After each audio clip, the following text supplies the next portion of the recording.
Bonjour à tous, on se retrouve aujourd'hui pour un nouvel épisode de Summer Pockets, avec aujourd'hui l'épisode 2 qui va approfondir un petit peu plus le cast de personnages qu'on va suivre dans cette série, même si visiblement on n'a pas encore vu tout le monde à ce niveau-là. Donc on va retrouver Airi du coup qui se fait un petit peu, comment je pourrais dire ça, mettre de côté par sa tante. Je rappelle qu'à la base il est censé être là pour l'aider à mettre un petit peu en ordre les affaires de la grand-mère.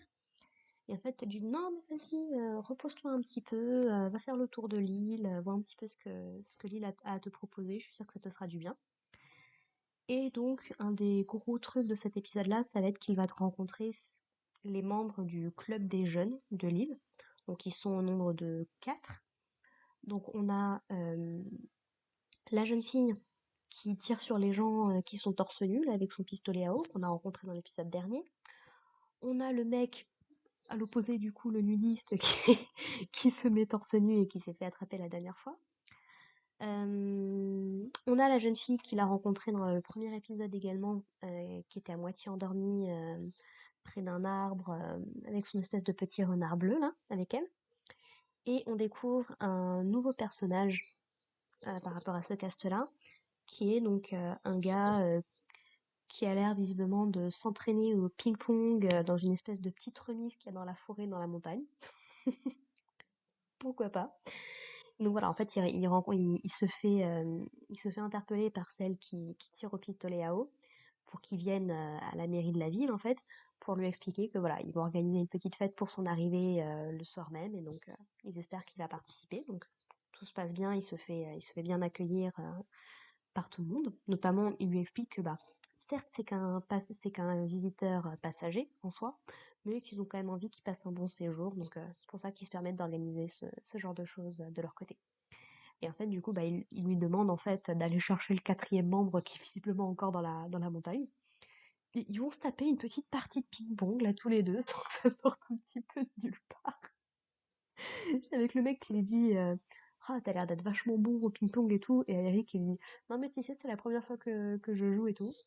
Et l'autre se met à devenir très sérieux en mode très bien, donc il va falloir que je passe au niveau supérieur et tout. Il commence à enlever des espèces de comment ça s'appelle ça?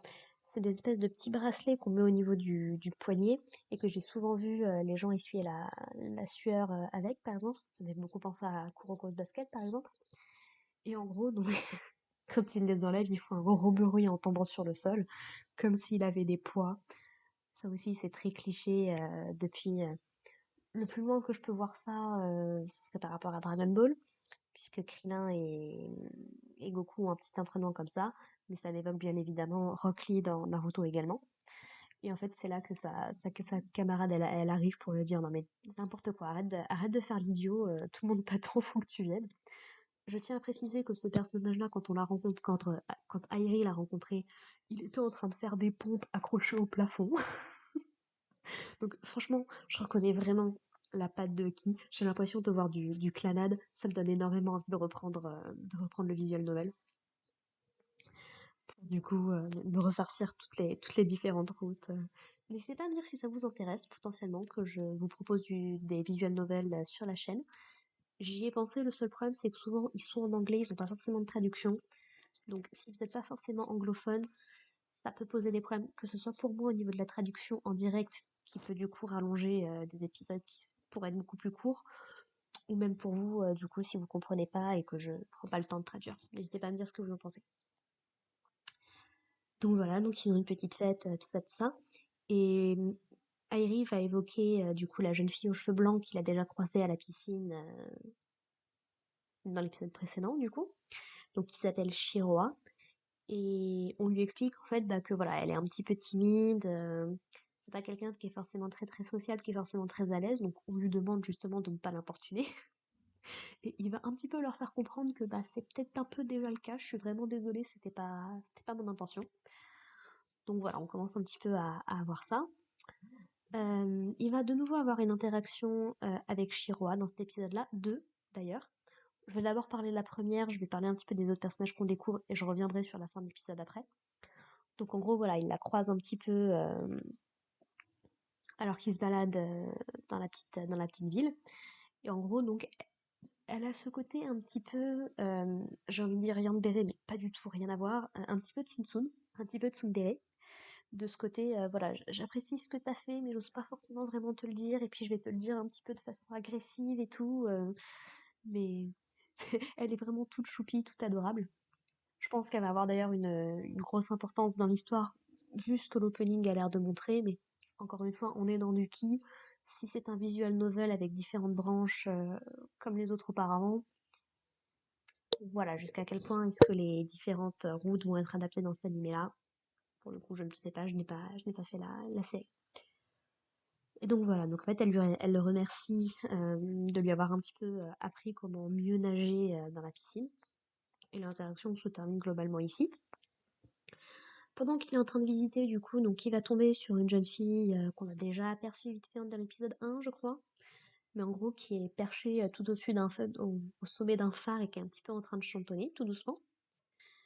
Et donc voilà, j'adore parce qu'ils ont vraiment une discussion en mode, moi je suis là, toi t'es super en hauteur, viens vas-y, on se crie en mettant nos mains en éventail là pour que ça porte un peu plus loin. Ça dure 5 minutes. Ça me fait beaucoup penser aux interactions, comment il s'appelle?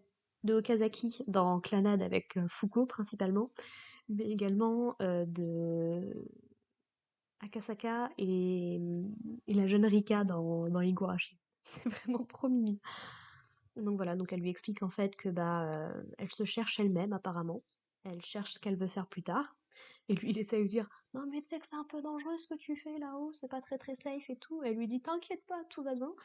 Et détail intéressant, il lui demande si elle se croit invincible et elle lui dit que oui.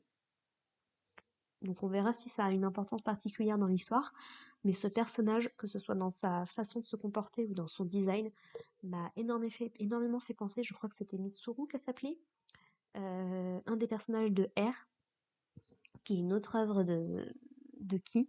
Faudra que je fasse le visual novel un de ces jours d'ailleurs, pour voir ce que vaut l'histoire, pas condensée dans 12 épisodes.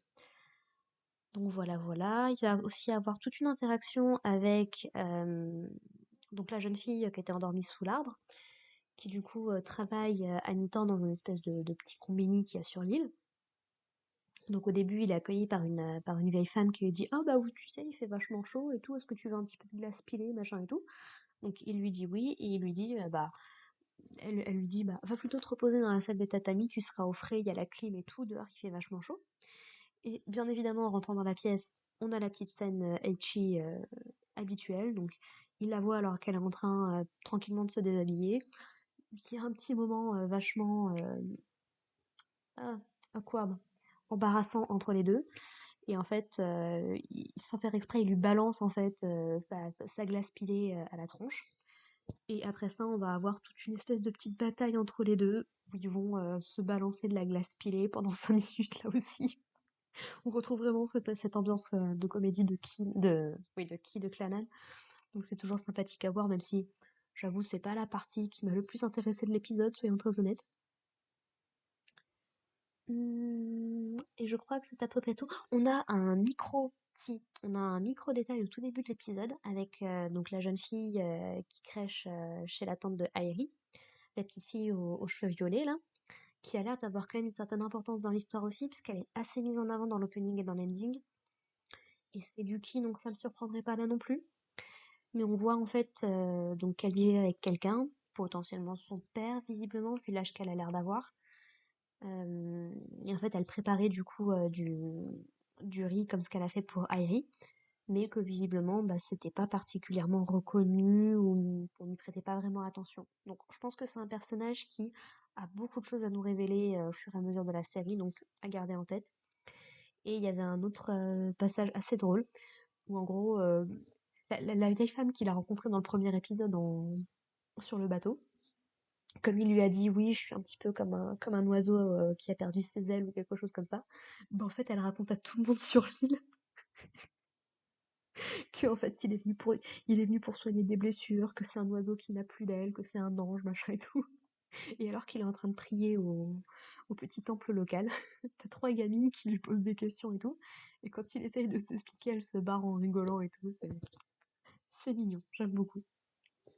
Et donc voilà, et l'épisode va se conclure avec de nouveau donc une discussion entre Airi et Shiroa sur un petit peu qu'est-ce que Airi est venue chercher en fait sur cette île-là, en dehors de bien évidemment aider sa tante pour les affaires de sa grand-mère. C'est en fait il explique que il essaye de se souvenir de ce que c'était des vacances d'été en fait, et qu'a priori les meilleurs souvenirs qu'il en garde c'est quand il était enfant. Shiroa lui dit que c'est probablement la même chose pour elle, même si elle élabore pas des masses. Et en fait, voilà, on comprend qu'il suffoquait totalement en fait à la ville. Ça a visiblement beaucoup à voir avec le club de natation dont il faisait partie. On a toute cette imagerie comme s'il était en train de se noyer. Donc voilà, est-ce qu'il s'est passé quelque chose avec les anciens membres de son club ou est-ce que c'est des problèmes plutôt personnels qu'il avait à l'heure actuelle? C'est encore très difficile à dire, mais clairement, quand il a reçu la photo évoquant ça dans l'épisode 1, c'était pas vraiment une réaction positive qu'il a eue. Donc voilà. Et puis juste après, il est tombé sur Shiroa qui était dans la piscine et tout. Donc voilà, je pense qu'il y a des trucs assez intéressants à développer sur Arai qu'on voit pas encore pour l'instant de trop, quoi. Voilà. Donc voilà, il lui explique qu'il est venu en fait chercher cette impression-là. Et puis voilà, voilà. L'épisode se termine un petit peu là-dessus. Donc c'était un épisode plutôt sympathique qui commence un petit peu voilà à nous présenter les autres personnages, à nous présenter un petit peu tout ce qui se passe. Je commence à me demander si la tante de Airi n'est pas au courant de la vraie raison pour laquelle est-ce qu'il est venu ici, parce que c'est sa tante jusqu'à quel niveau, je suis pas sûre si c'est bien précisé, et puis c'est les japonais, donc l'exactitude des termes, des fois, c'est pas le truc le mieux fichu. Et voilà, est-ce que elle l'a pas invité sous ce faux prétexte-là pour justement qu'il puisse se faire des amis et souffler un petit peu de toute la vie qu'il avait avant? Je me dis, ce serait pas déconnant. Vu ce qu'on voit, vu le peu qu'on voit du personnage pour l'instant, et vu le type d'animé que ça a l'air d'être, ça me surprendrait pas qu'elle est un petit peu dans la manigance, elle aussi. Donc voilà, voilà. J'ai vraiment très hâte de voir l'épisode 3 et puis de continuer à suivre la série, bien évidemment. Donc n'hésitez pas à me dire ce que vous en avez pensé dans les commentaires. Et puis moi je vous propose qu'on se retrouve la semaine prochaine pour parler de l'épisode 3. Allez, portez-vous bien. Bye.